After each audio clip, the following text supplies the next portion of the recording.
sunshine on a cloudy day. When it's cold outside, I've got the month of May. Well, I guess you say, what can make me feel this way? My girl, talking about my girl. Don't, whoa. And Bob Dylan said, Oh, yeah. this man is America's greatest living poet. Yeah. A nice compliment from a guy who has a reputation of being America's. Bob and I have laughed about that. Bob, that's something, because it's followed me all my life. You've run into him over the years, of course. Oh, I know Bob well, man. I've known Bob forever. I've known Bob for 50 years. You know, a funny thing, this isn't your record, but the Four Tops, when they did I'll Be There, the apparent legend is that Levi was trying to do Bob Dylan. If you feel you can't go on. I don't know. And all that's another Holland Dozier Holland song. Yes, yeah, I know it was not yours. Yeah, but they were great writers. They are great writers, man. They're just great writers, and they had so many hits on so many people. You continued with a huge string of hits as a solo artist after you left the Miracles. Well, I'm very blessed, Paul. Songs that really gave us fans a taste of the old Smokey that we love. You know, it wasn't a brand new sound at all. It was contemporary for the time, but we heard your feeling in there. Well, like I said, Paul, I'm blessed, and you know what I mean, man. When you get a chance to live this life, the life that you love, doing what you love, and you earn a living, it's a blessing. Oh, my goodness. And who would know that better than you? Well, I've been blessed, too, just today, getting to be with you. Well, I feel the same way about getting to be with you. Look at those songs. We go way back. Yeah, well, yes, we did. I've got to ask you, when I think about classical music, and I read a story about Tears of a Clown. One of your, and well, just another one. You can't even compare them. They're all so great. But you said I grew up with the story of Pagliacci. Yeah. And the clown, and tell me about that, how that story reached you and why you rewrote it. Tears of a Clown, I owe to Stevie Wonder. Stevie Wonder wrote the music for Tears of a Clown. Now, when you say, that was part of the story, that he came to you with a track. Yeah, that track. Yeah. He had the track made. Yeah, the track that track that's on that record was done by Stevie Wonder and the intro, too? Everything. Everything. With the horn, with bassoons and everything. Yeah, Think of the sound of that had bassoons and oboes and stuff. So he must have been thinking about circus too. I don't know what he was thinking about, but he how did he come? I mean, who knows? How did he came up with that? So he laid that track on you. Yeah, he just brought me the track. It reminded you of the circus. Sure. Okay. Reminded me of the circus. So yes. I wanted to write something about the circus, and I had heard the story of Pagliacci when I was a child. Yeah. And I don't know if Pagliacci was a myth or if he was really a real clown, but he was an Italian clown that made all the people happy. Everybody loved him. When they came to the circus to see the circus, they came basically to see Pagliacci. Forget the animals and all that stuff. They were secondary compared to Pagliacci. Sure. And everybody loved him. Okay. And then he'd go back to his dressing room, and he was very sad. He cried because he didn't have a woman who loved him like that. So Pagliacci is just the basis of writing a personalized version of that for Tears of a Clown. And that's what you did. Mm-hmm. And then you mentioned Pagliacci in the... Yes. In the last verse. Well, it's in the bridge. Just like Pagliacci did, mm-hmm. I got to keep my feelings hid. Sadness. Yes. Crying in the public eye, isn't that what it is? No. Just like Pagliacci did, I try to keep my sadness hid. Oh, my sadness hid. Smiling in the public eye. Right. But in my lonely room, I cry. I cry the tears of a clown. Yeah. Okay, what key? Oh, come on, Paul. Just a little. What is this, a jam session or something like that? Just a little. All right, well.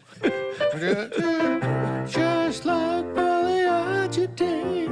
I try to keep my sadness hid. Keep my feeling hid. Smiling in the public eye. In my lonely room, I cry. In my lonely room, I cry the tears.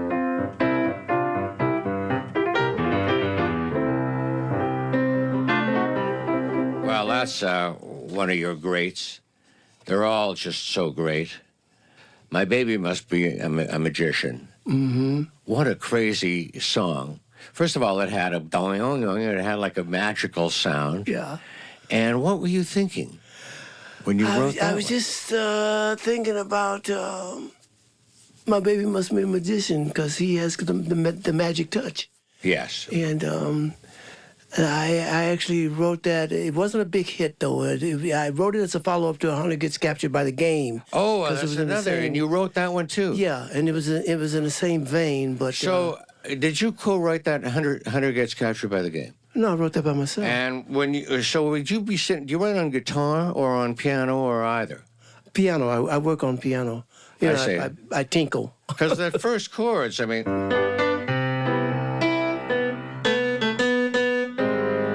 Already I'm blown away, you know. I picture you just sitting down the piano and just, finding chords and singing a melody along to it? No. I actually had the melody for that first before I sat down to the piano.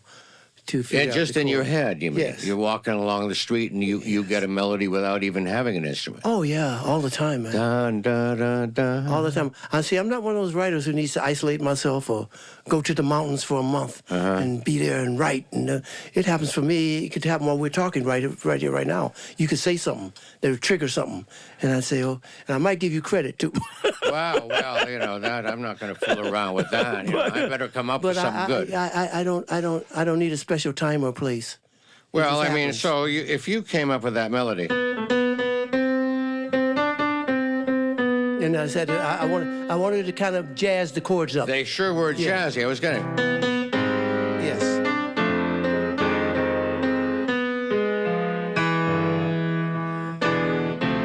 And then you put that in for good measure. Yeah. Oh, yeah. Now, did you have a board meeting where new singles would come in and all of you would listen to them together and say yay or nay? Every Monday we had them. We had what we call the creative meetings. And only the creative people were allowed in those meetings. No marketing people, no sales people, no anybody.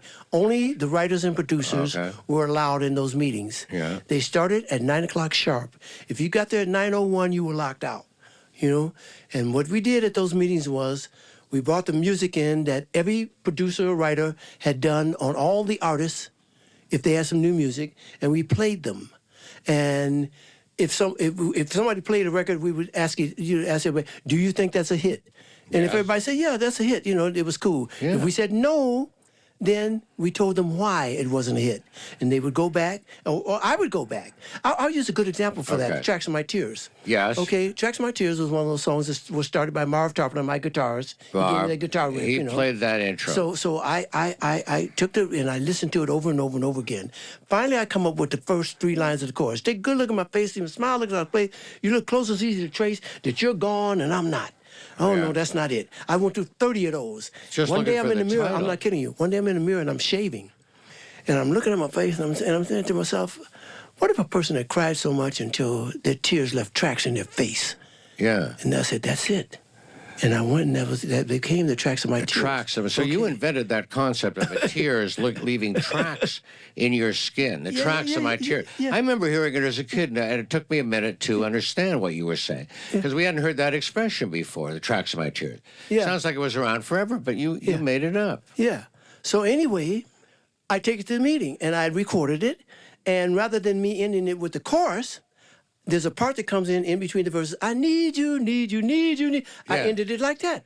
And it was, and everybody. You ended it that way, yeah. I need you, why are you doing that? And Barry Gordy and Brian Holland said to me, man, what are you doing? Say you got one of the greatest choruses ever. Did good, look at my face, and smile, look at my place. And you go end it with I need you, I need you, go back. Do that again. So I went and re-recorded it.